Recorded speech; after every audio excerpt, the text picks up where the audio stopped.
I was doing Alan Rickman voice today, and my kids didn't know what it was. It's like, today is the day to talk like Alan Rickman. And they just were nothing. And then, I have Talk Like an Adventure Tuesday, where I just stand in the hall and what's up? And that's how I greet them. And so many new kids, the first week is the best because they're just like, but then like week 3, they're like, "Hey, Mitchell," and they're pumped. It's a cool thing. So.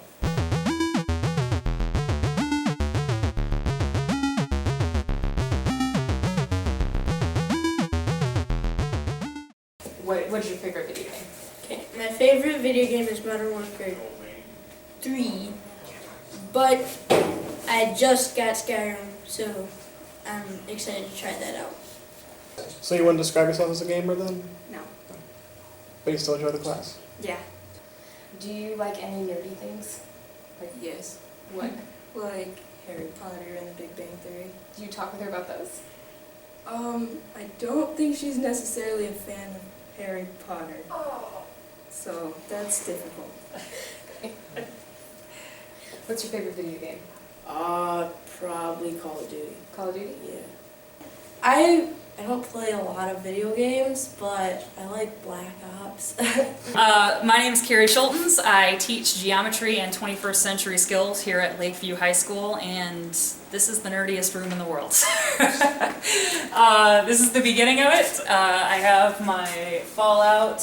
There's a little bit of Fallout 3 on here, but mostly Fallout New Vegas because I know I'm in the minority, but that is my favorite of the 2 games, so, I'm a weirdo.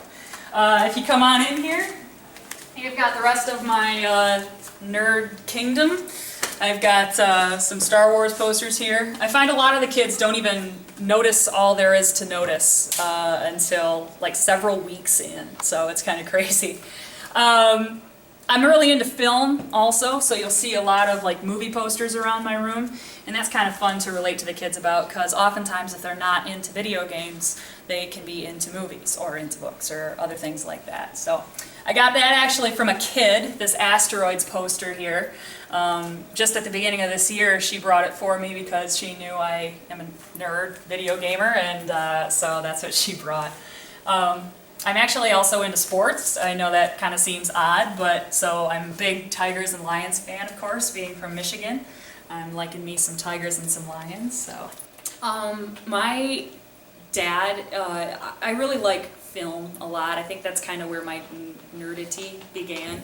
My dad was always really into movies, and he always, he introduced me to movies at a fairly young age, and my grandmother always took my brother and I to like the new Disney movies and things. And so I think that's kind of where it started, and my dad had these movies of, this box of movies he had kind of recorded off the TV, and I found Star Wars in there, and it was, I asked him, like, what is it? Because it sounded interesting, and he just kind of laughed, and he goes, "Why don't you go ahead and watch it and see?" And so that's where it began. So that's kind of how I got my start, so yeah. So you're a complete Star Wars nerd? Big time. Almost, not even almost. It is the level where it's shameful. Absolutely shameful. Angry Birds, I actually got that before I started teaching. And that was just kind of, I was kind of at the stage where I was deciding what kind of teacher I wanted to be. And I decided I would go down this terribly nerdy path. So that's where I got that. I had that from when I was in college. Again, I love film, so that's one of my favorite things. My Ferris State flag, I went to college at Ferris State in Big Rapids, Michigan. Go Bulldogs. Raiders of the Lost Ark, by far my favorite indie movie, so, take that as you will. Over here I've got the periodic table of game controllers because once I decided that my room would be a haven for video game nerds, I knew that was something I had to have. I got it for a penny. Yes, a penny. So I'm very pleased with that purchase, and I needed a horizontal poster to go above my boards. So, this is, I know this sounds terribly pompous to say, this is my favorite Van Gogh. I really enjoy this piece. It just makes me feel warm and cozy and happy. This is my Assassin's Creed 3 poster. I actually got that before the game came out, so the kids at least thought I was on the cusp of nerddom. Got my Family Guy poster here, of course, combining the best of both worlds of my love of Family Guy and, of course, Star Wars. This is the coup de grace of the posters, I believe. I love that landscape in particular of Skyrim just because it's so massive and there's so much to that landscape. So I started playing video games. I think we ended up getting the original Nintendo, the Nintendo Entertainment System. I want to say it was when my mom was pregnant with my brother. And we got the first game we ever had was the one that came with it. It was the Duck Hunt with Mario Brothers included. And so my first game, we actually have it on video. My dad was recording me playing Mario Brothers, and I was just dying. You know, that's all you hear is and then it cuts away, and then it starts later. You can see that it's now dark outside, and you hear the music from one of the underground levels. So I'm making progress, and so that's where it started for sure. And then, you know, we had Tetris and all the classic ones. So that's where it started for sure. What are your favorite video games? Well, I'm a traditionalist, like I said, so obviously I find immense value in like all the old 8-bit, 16-bit ones. The one I will play again and again and again is like the open world games, a lot of RPGs. I like Fallout, obviously. I really like the Elder Scrolls series. RPGs in general, because there's a lot of different things you can do in them. And that's not to say I think video games like Uncharted, where there's actually a linear storyline, are bad. It's just saying that, you know, they're different, and I feel like there's a lot more freedom and a lot more opportunity in more open world games. But I really do like games like Uncharted and games like that too, with like, I'm a movie nerd, so it's like playing a movie. Do you consider video games an art form? Yeah, I really do, because, you know, at its core, it's storytelling, and it's become so much more that in the past decades that absolutely it's an art form, you know, because there are certain things, and I think I even posted this on Facebook. I was just playing Fallout, and for once I was actually kind of listening to the dialogue and going, God, this is beautifully written, like so very believable in the characters and like the vocabulary. And that was one of the things, actually, one of my turned down proposals to the website I got published on was how it's unbelievable, the vocabulary that's used. I think the article is called Pixel Prose or something like that. And it helps kids to go, they hear those words and they go, huh. And, you know, even if it's just a quick little inkling of what does that mean, they can figure it out by listening to other words around it. And then when they're reading later on, they're like, oh, I can figure this out by listening to words around it. So I think it does help in that respect, and helps make us more intelligent when we hear those things and wonder, you know, just wonder why or wonder what they mean. I think it definitely is an art form in that respect. And then back here is my desk. This is like the epicenter of the geek earthquake. We've got my albums up here, just classic rock music. I'm a big fan of all those bands, and I've got like 20 more albums in my closet. Mostly Skyrim stuff over here. Actually just Elder Scrolls map of Tamriel, of course. Skyrim things there. Flag of Windhelm, Long Live Ulfric. And then, oh yeah, my action figures. I've got some for Assassin's Creed. So I'm a big Assassin's Creed nerd. I've played all of them, and I can't wait for late October. Besides video games and movies, do you have any other nerd habits? I play the guitar a little bit. I try to, you know, I try to improve myself. So I play a little music. I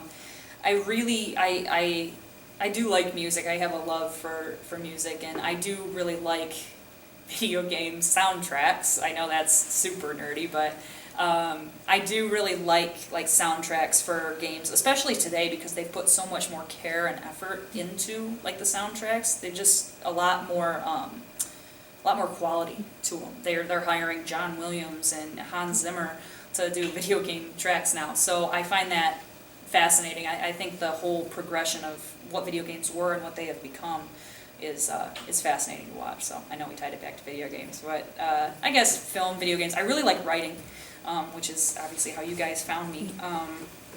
I really hope to be published in terms of like a book someday. I have about 3 half-written books on my computer at home, but I'm into short stories too, so I'm always entering competitions like that. So that and reading, and so like the whole nerd pantheon, I guess. Do you believe there's still stigma attached to being a nerd or to being a girl that likes quote-unquote nerdy things? Yeah. Why do you think that is? I don't know. Do you not let it get to you? No. What made you want to be a teacher? I think I started wanting to be a teacher because my dad was a teacher, and you know, he loves his job. He's a bigger dork than I am, and he came home from work every day and he was happy. And I saw him be happy, and it's just kind of what I've always known. And being kind of intelligent in high school, I was able to help other kids, so I got that first little taste of, oh, I get it now, and then it's like, you explain it so much better than she does. And so that's kind of, it sounds cliche to say, but the oh moment is what we're all in it for. So that's kind of what made me want to be a teacher. I just love working with kids, and I love teaching. What made you decide to use video games to help relate? You know, it kind of factors in whether you like it or not. We were talking about the senses in my science class one time, and I was talking about once when I was in high school, I got knocked in the head with a softball, and you hear that when your ears ring, and it goes like, beep. Some kids had never experienced that, and I said, okay, you know, when a flashbang goes off near you in Modern Warfare, and they're like, oh yeah, and I said, you know how it goes, beep, and then you can't see anything, and they're like, yeah, and I'm like, okay, that, and that helped them get it, and I was telling them what a Geiger counter was in my science class, and I'm like, okay, how many of you play Fallout? About half of them. I said, okay, you know that sound, that click, click, click, click, when you get near a radiation source? And they're like, yeah. I'm like, okay, it's a Geiger counter. So it's that kind of just little references like that factored into different places. That's kind of where that all factors in here. Did you start then making cohesive lesson plans, incorporating nerdy things and elements? You know, yeah, I mean, it's a daily thing for sure. It's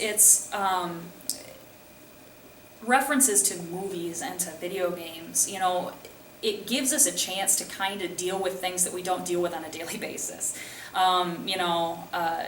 Like that story about the ears ringing or the Geiger counter, or just theoretical things, especially in science. You can kind of start to think about like what will actually happen when a nuke goes off.